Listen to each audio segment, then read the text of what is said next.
Greetings, one and all, and love to all. And we certainly need love and peace and reconciliation in this world today. I so appreciate what we just saw and heard from Professor Sonia of Iran and Maryland about taking this to the children, to the world, to schools. I like to call this what we're doing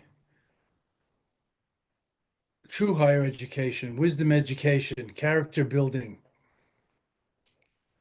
awakening the mind, opening the heart education, not just higher education in colleges, which have become so much, at least in America, mere vocational schools. True higher education, wisdom for life education. I'm so thrilled to be here with you all and been enjoying this weekend. Lama Tantrapa is here at my house. We're spending the week together and exchanging teachings and having fun. Life ain't much fun if you can't take it lightly, see the humor in it, even laugh at ourselves sometimes. I'm so thrilled that it has declared Qigong and Tai Chi Day. Qigong and Tai Chi is an important healing art and modality for our times, for schools, for children, for everybody. It's really coming into the mainstream. This is so important, as has other Eastern disciplines in the last 50 years or so, mindfulness, yoga. And the body, mind, spirit, energy connection is so important, not to mention relational awareness, mutual reciprocity. As Sonia said, good words, good deeds, good thoughts, all good come to Zampo. At one level, yes, it's all good. And who are we to interfere with the will of whatever higher power we may believe in or not? And yet, on the relative level, there is causation, there is karma. The world is a mess, violent, so much hate, death and destruction and greed going on, injustice and unfairness. So who can stand by? Even to just stand by is complicit. It's an error of omission, not commission. Error of omission. Do something about it for the betterment of all. I've dedicated I'm involved in this my whole adult life since I was in college in the late 60s, but I've been meditating and doing yoga for a long time, a little Tai Chi and Qigong in California and Japan. I lived in Asia for a long time. This is a journey, not just a destination. The journey is the destination. I understand my topic today is journey without destination. I remember the pioneering Buddhist Tibetan Lama teacher in America, Chogyam Trungpa Rinpoche, founder of the Naropa Institute in Boulder, wrote a book in the 70s called Journey Without Goal. When everybody was seeking a path to enlightenment, a way to get to heaven from here. That's the usual way of looking at things gradually. But there's also, at the same time, heaven on earth. Even in the good book, we find it. Usher in the kingdom of heaven, Jesus said. Let's be the ushers. This is the kingdom. As we say in Buddhism, there is another world within this world. Nirvana and samsara inseparable. When our heart and mind are clear, everything becomes clearer. That's kind of obvious, isn't it? That's why we practice awareness, cultivation, and purification, concentration, and mindfulness, loving kindness, compassion, and unselfish generosity, purifying ourselves, clearing the windscreen so we can see better and have less accidents. Of course, there are no accidents, they all have causes, but less accidents while we're steering on the road of life. Clearing our vision. Otherwise, we can't see where we're going properly.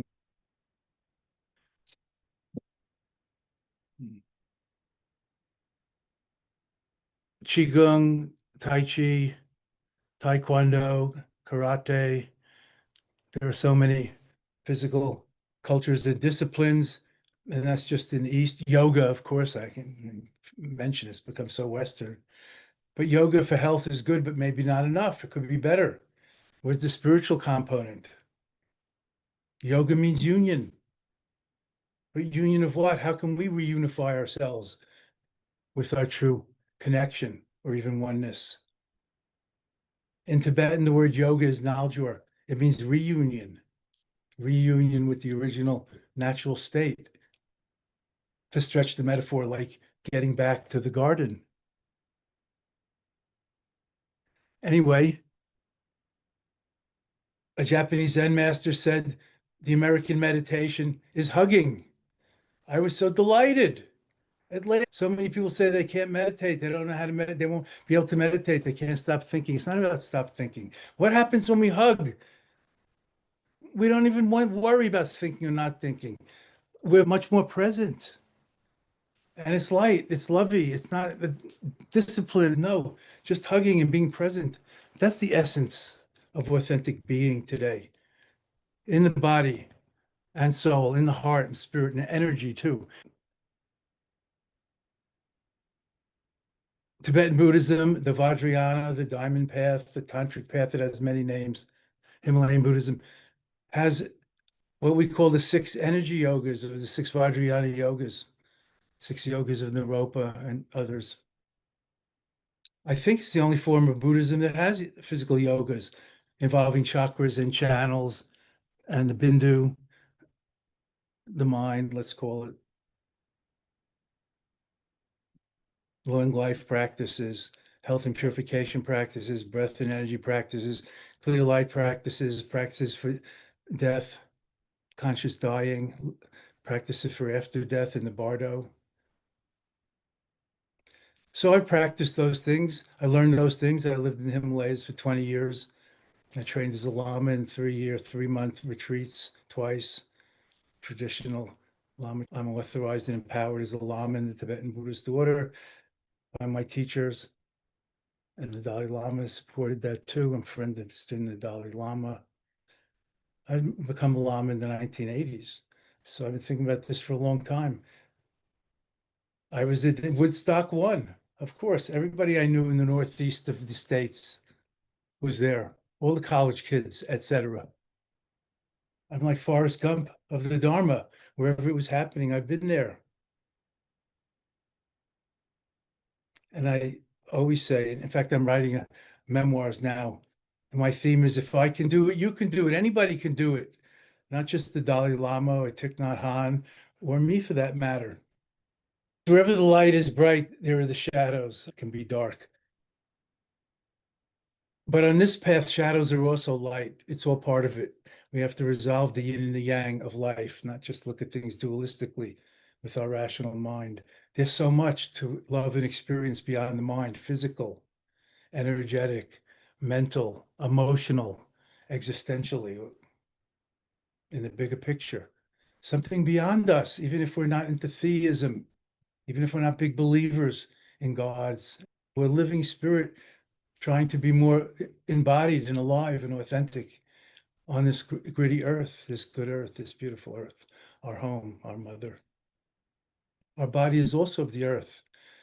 Can we come down out of our conning tower up here, our head, our ivory tower, into our heart, into our lower chakras and the base of our spine, and be totally integrated and be the bridge between heaven and earth, not just separating it like the Judeo-Christian tradition has been doing for 2,000 years? We can be the bridge between heaven and earth, usher in the kingdom of heaven.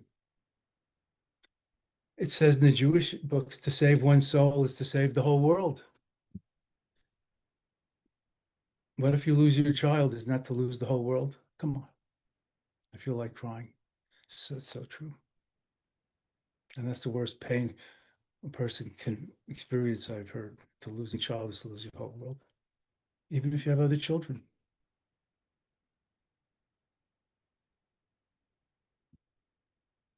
Who wouldn't jump into the child's sickbed and take that disease on if they could go out scot-free and happy, play in the We all have this good heart within us, bodhicitta, the loving heart, the unselfish love, big love, divine love, not just selfish love. I love you if you love me, you first. There's all kinds of love, from puppy love and infatuation to adult love and parental love.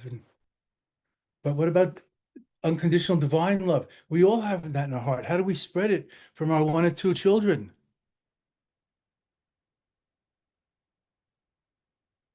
How do we spread it just from our children, which is so important? I mean, we all love our children and wish for them to have at least as good a life as us or better, and survive and flourish and live longer than we do.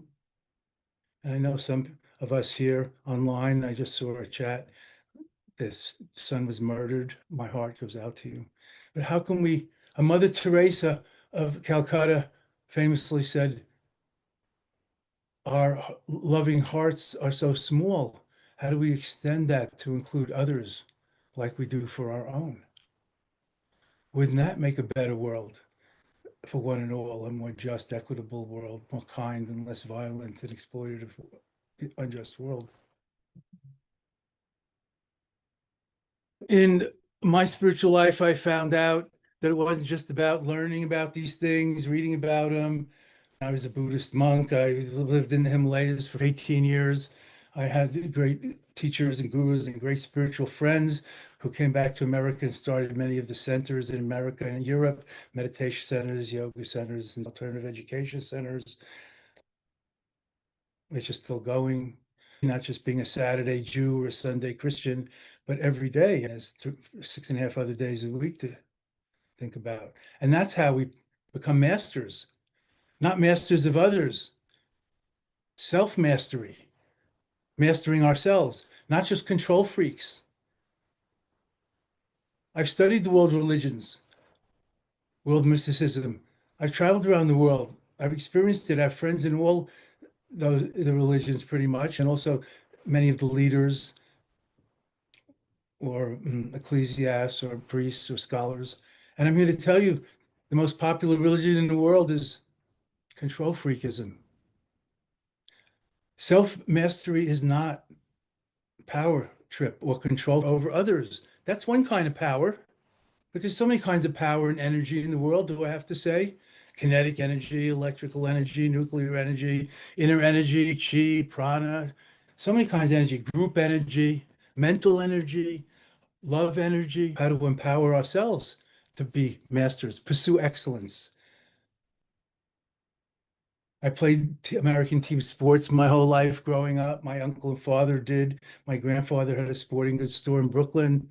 Yes, I'm Jewish on my parents' side, but Buddhist by inclination and training. You gotta have a sense of humor. I even led a meditation retreat in Brooklyn 2 weekends ago. Brooklyn Heights was marvelous. And the cherry blossoms were just dropping their pink petals even in the streets of Brooklyn. You know, they say God is everywhere, not just in the churches, mosques, and synagogues, of course, and not just in nature. This is all nature, what arose on this planet. So how do we integrate it and embody it, bring it into our daily lives? That's where daily practice comes in, learning and practicing what we resonate with, what we have an affinity for, prayer, yoga, chanting, devotions, good deeds and social action, self-inquiry. Rabindranath Tagore, the poet philosopher of India, first Indian to win the Nobel Prize. He got it for poetry 100 years ago, maybe. He started the Shanti Niketan University in Assam, in Bengal. He said, to realize oneself is to realize God. It is all within, friends, and not just within me, within you, within each of us, and all of us, and all of us together. And let me stretch it further, according to our Eastern way of thinking, all the animals and insects and fish, and even unseen beings too. That's why first principle of Buddhism is nonviolence, not killing, even animals, fish, insects, bugs. How do we not kill virus and bacteria in our stomach? That's a modern challenge we have to look into. How do we wisen up, clear the screen? I do it by meditating every day, chanting, praying, fasting. I've done these things, and you can too if you like. It's all available. There's great Qigong, Tai Chi teachings right here on the Master Dojo programs, websites, summit conferences, and mindfulness summits and retreats everywhere and pretty much in our world. I can't speak for what's going on in that right now in Iran, Afghanistan. I've been in those countries, but in the early 70s, when we could still go there, when I went overland to India when I was a boy in my 20s, I thought I was a man. I didn't understand why my parents were worried about me being out there alone. Good upbringing, good health and background, American passport, good karma, good dharma. Everything is possible. If I can do it, you can do it. Anybody can do it. I should say today, in the age of doubt and skepticism and postmodernism, almost everybody can do it. Okay, maybe I'm entitled. But millions and billions have been doing this for aeons. These timeless wisdom traditions, not just the major world religions, are like an endangered natural resource that we overlook at our peril if they're driven underground, if they're not allowed, like in some of the communist countries where religion is so suppressed as it was in Russia and China, other places. Walk your talk, friends. That's what I try to do. My friends and I and colleagues walk our talk. So not just love others as you would have them love you or treat you, but how can we recondition and decondition our bent out of shape neurotic selves, our greed, our anger, pride, jealousy, delusions? How can we wisen up? And as I like to say, lighten up as well as enlighten up. It's a beautiful world. I have a practice where every time I go outside, even just stick my head out the window, I got used to seeing it as God's world. And Buddhists don't even talk about God, but hey, I'm a Jewish guy from Brooklyn. I can say whatever I want. I can say it's Buddha's world. It's God's world. It's beautiful. And it's not just mine, but it's everybody's. And it's beautiful. It's a miracle every season. Not to mention spring. Now I feel like the sap rising, like the chlorophyll rising in the trees, and I'm growing too on this earth like a tree. Mount Everest is growing a few feet or meters every year. Of course, as the tectonic plates under the seas go and mountains ranges rise. Everything is in change and flow. Isn't that the message of the great Tao? Everything is impermanent, is it changing, is evanescent, is flow, not solid. And yet we take everything so solidly and grab onto it and seeking security. So by practicing more releasing, letting go, flow, physical flow, flowing movements with awareness, mindful yoga, Tai Chi, Qigong, whatever our discipline is, the 6 yogas of Tibet. We practice inner yogas in Tibet, like the clear light yoga, like lucid dreaming, dream yoga.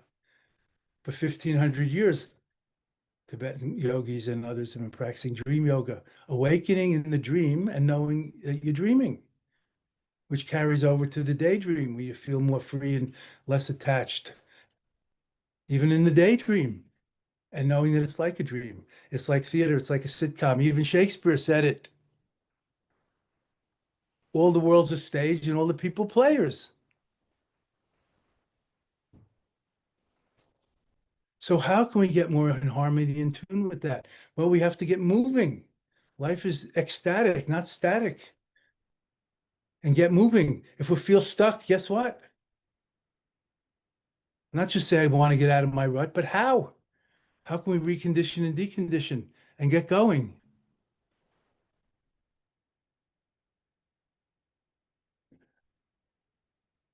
We've been talking about mastery and self-mastery. There's a lot of principles we could talk about.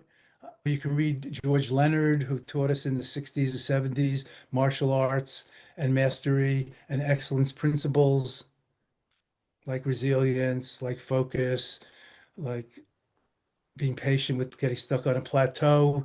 Sometimes that's the most fertile time. And many things you can read about. Don't be satisfied with somebody else's information. I just mentioned a couple. I was fortunate. I was young. I fell into the arms, the monasteries, ashrams, and training centers of Tibetan refugee communities in the Himalayas. I learned from the great gurus, Ram Dass and Krishna, with Karoli Baba, the old man in the blanket, Lama Surya Das, we're all the Das brothers. And I managed to stay there. But thankfully, they visited me in Japan once when I worked there for a year to get money to stay in Asia. The world's getting a smaller place, but hopefully our hearts and minds are getting bigger and also intermingled. Recognize the interconnectedness. It's so important. And these physical, spiritual, and energetic disciplines help us to recondition our dualistic thinking of the bifurcating intellect, of either or, heaven or earth, good or bad, all these limiting comparisons. So we don't just work on our body, we also work on our heart and soul, body and mind with outer, inner, and more secret or subtle practices.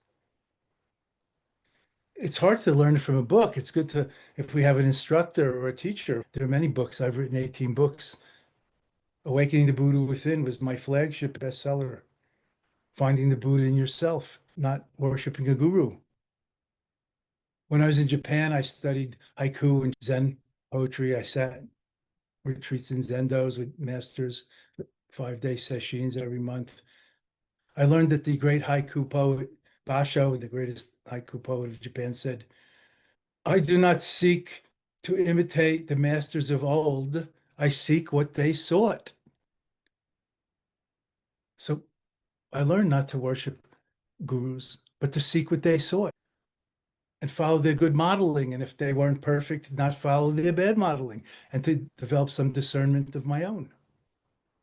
Of course, when you're young, there's a little confusion and hormonal activity and other habits. But as you get older and wiser and you dedicate yourself to something, hopefully you find a true vocation, not just making a living, but making a life, not just having a job to get through the days and put a roof over your head and provide for others too. Making a life, not just a living, not just having work that stunts you. When you find your passion, your true vocation, and go for it totally, that's what I'm advocating. That's the path to mastery, self-mastery, and excellence. Nobody's perfect, and nobody has to be perfect. It's a journey without goal. Of course, we could say the goal is enlightenment. The goal is wisdom, becoming wise elders, and being a resource for the other generations. We could say that. But in truth, we're here now, grounding, letting be, letting go and letting be, not just always trying to change things for the better, balancing off the yang of trying to change things for the better and get what we think we want with the yin of being, doing and being, with self and others, yin yang, inseparable. Breathing, relaxing, smiling, settling down here, coming down from the conning tower of your head into your hara, resting at the origin of all things, the groundless ground of being. Read the existentialists about it, Dasein. This is not just Eastern thought or non-Christian. Awaken the Buddha within, and not just Buddha. The good heart, as the Dalai Lama likes to call it, bodhicitta, compassion and altruism. Be an awakener, a light bearer, a light in the world, not a blight in the world. But how? I kept asking how. I'm a Capricorn, practical, 4 feet on the ground. I want to know how. Recondition and decondition. How can I get out of my rut?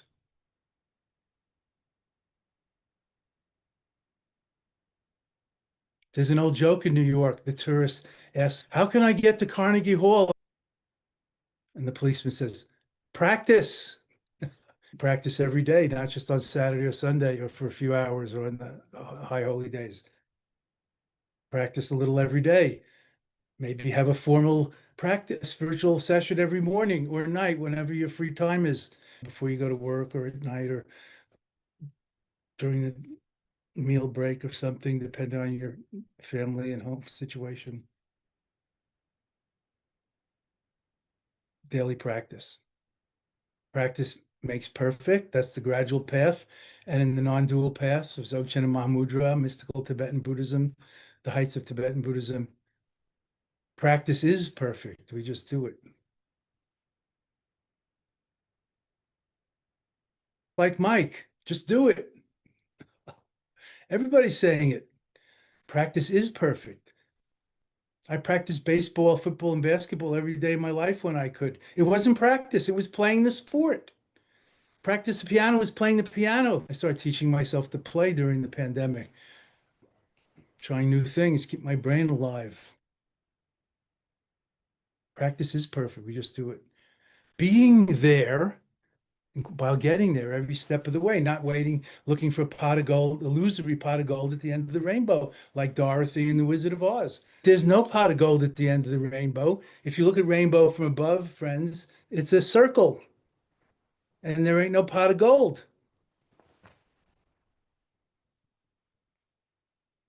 Zen master facetiously said, enlightenment is the biggest disappointment of all, because people are fantasizing and imagining it is too much as a goal, as pie in the sky. Even the Dalai Lama told me so. He's 75, now he's 90, he's still going. He said, when I retire, I want to become a simple Buddhist monk again and practice the Dharma again, study and meditate more. It's an infinite journey. And there's really no individuals, there's only the journey. We're all in it together. Where do I begin or end in you? Did I begin when I just popped out of my mother's womb? What about the week, a month before? What about the 9 months gestation period? Where was I? Who was I? What happens when you stop breathing at the end of your life? What if they resuscitate you after 3 or 4 minutes? Who were you doing those 3 or 4 minutes? So there's some continuity, I think. We call it the clear light because it's not a personality or individuality. It's more like the collective cosmic conscious, the clear light, because it's not just awareness. What about near-death experiences when people come back from even more than a few minutes dead?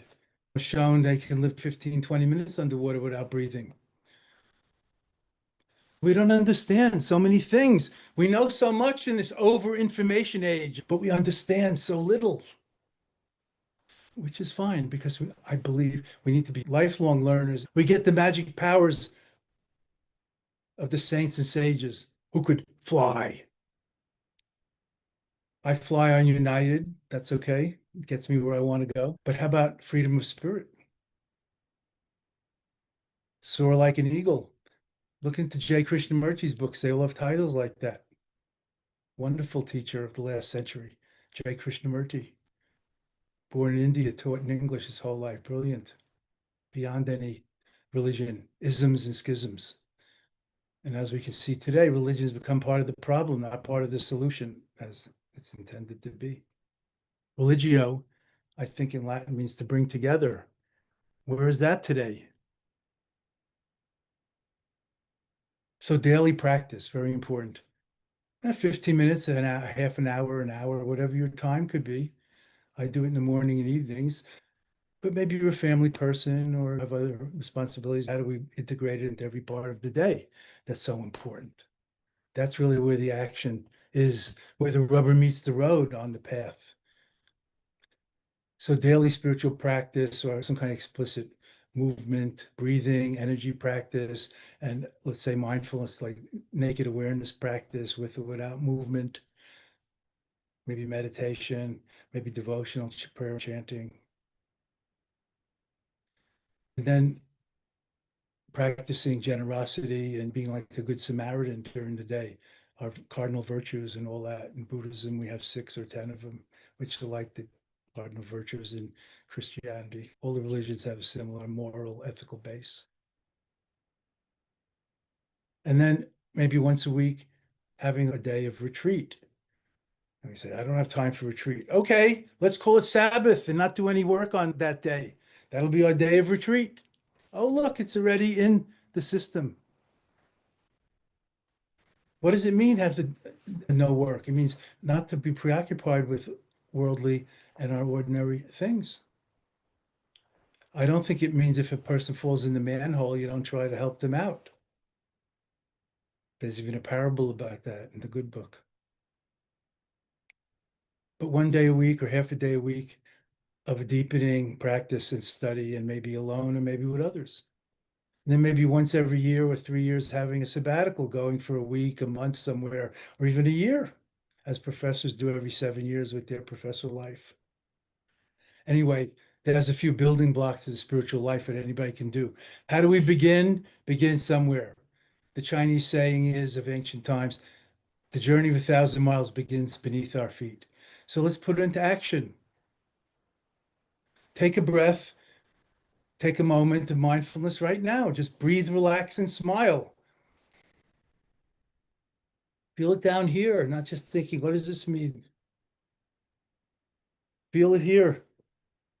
Again, breathe, relax, and smile. Let the tension go out of your stomach where the anxiety and tension often gathers. And feel your butt on the seat and your feet on the ground. And third, breathe, relax, focus, smile. So easy. Thich Nhat Hanh, the late Zen master of Vietnam and social activist, said, smiling yoga relaxes every bone in the body. There it is. It's sacred, yet not serious. I was way too serious, but I'm younger now. And I wish that up for you. Let me quote chapter and verse. Even in India today, there are groups and there's a tradition called laughing meditation. Laughing meditation, where you just laugh as much as you can, like fake it till you make it. Laughing meditation. Fantastic. If it works for you, good. It can certainly cheer up a sad moment or hour or day. Break through the claustrophobic heaviness of a bad day.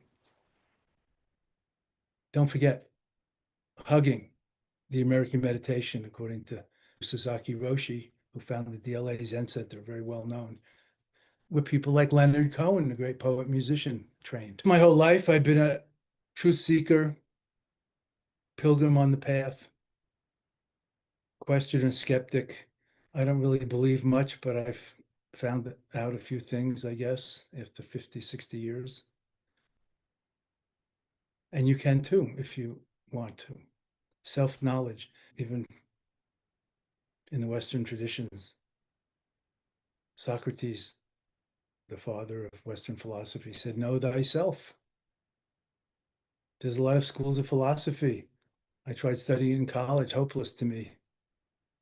But know thyself has become more and more important over the years. Not just know other things and study them.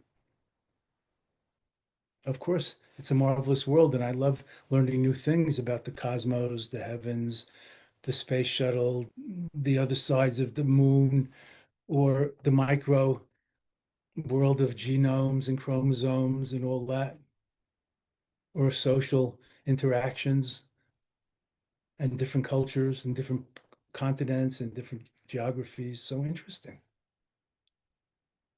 But know thyself. When you understand yourself, you understand everyone. That's what they say. It doesn't mean you can read their mind. It doesn't mean you know their phone number from like 150 years ago, but you can understand them and where they're coming from. And you can relate to everybody a lot better. It's such a great harmonizing influence.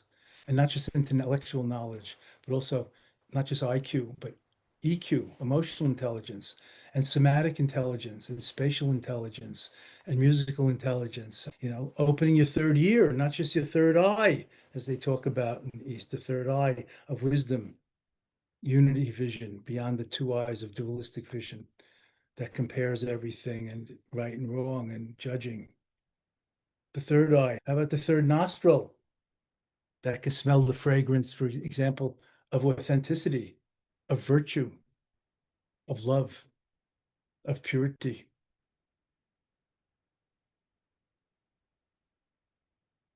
Synesthesia, awakening the five senses. We can do that. In Tibetan Buddhism, we practice a kind of shamanic coming from ancient times. The five elements practices, a bit of color, recognizing like the earth and its kind of light or yellow, and the growing things, the green, and being in touch with them because it's happening in our body, and focused on them and letting go of daydreaming of past and future, letting go of living at a little distance from our body, as James Joyce said. Leopold Bloom lived at a little distance from his body. Yes, don't we? Western overeducated intellectuals. How can we be more embodied, even if we're doing something rarefied, like philosophy or like meditation or thinking, not moving, being silent? Still be embodied fully in our breath. Breath is spirit, breath is life. And harmonizing with that and recognizing that we're not really doing it. We're not in control. We say, I'm breathing in, I'm breathing out, I'm going to breathe deeply, some special breathing exercises. What's breathing us? Try to stop and see if you're doing it. Life is breathing through us. Even our thoughts. We say we're doing it, but really, you have control of your thoughts? Life is thinking through us. Life is manifesting through us. Can we harmonize with that and live with it and love it and embrace it rather than be afraid of it or reject it or try to get away from it all? So through energy and body and spirit practices, we recondition and decondition. We get a lot of benefits out of it. Many in the world are looking to meet God or divine presence or someone like find true love. Love comes through loving, friends. Self-inquiry leads to self-mastery and self-knowledge. Practice is perfect. We just do it. Faking it while we make it is where it's at. Creative visualization. Imagine yourself as your best self. It could be as the athlete that you want to be when you go on the field. People who master sports and physical activities of all kinds, they use visualization sometimes to pre-see how they're going to be. And it's like faking it while we're making it. Then it comes naturally when you're in the heat of the game. Musicians also just practicing one note, this note, only note, as we say in the meditation arts of presence. This breath, only breath. This moment, only moment. And collect your scattered thoughts and energy right here in body and spirit, mind, energy, and nourish the soul, not just the intellect. And be beautiful, inner beauty, deepest beauty, authentic beauty. When I am beautiful, everybody's beautiful. When I treat them beautifully, they treat me beautifully almost all the time. Of course, there are anomalies, there are accidents, but in general, what goes around comes around. Even the Bible says that you'll reap what you've sown. In East, we call it karma, causation, cause and effect. Finding out how to drive through life, where you would like to go and how to get there, not just random. Finding out where happiness and love truly is, not just looking for love in all the wrong places, as the song goes, and as so many of us fall prey to. Not to mention in bottles, pills, and syringes, but looking for love in all the wrong places, with all the wrong kind of relations and things, like a moth to the flame. Today's a special day for alignment, attunement, harmonizing, higher education, but like integrated, grounding. Let's get down deeper in the earth, not just up like the Tower of Babel, trying to get to some mythological heaven up there. And remember, being there while getting there, not waiting, not postponing, being totally here while getting there. I'm really doing it myself. And I wish that for you. Love to one and all.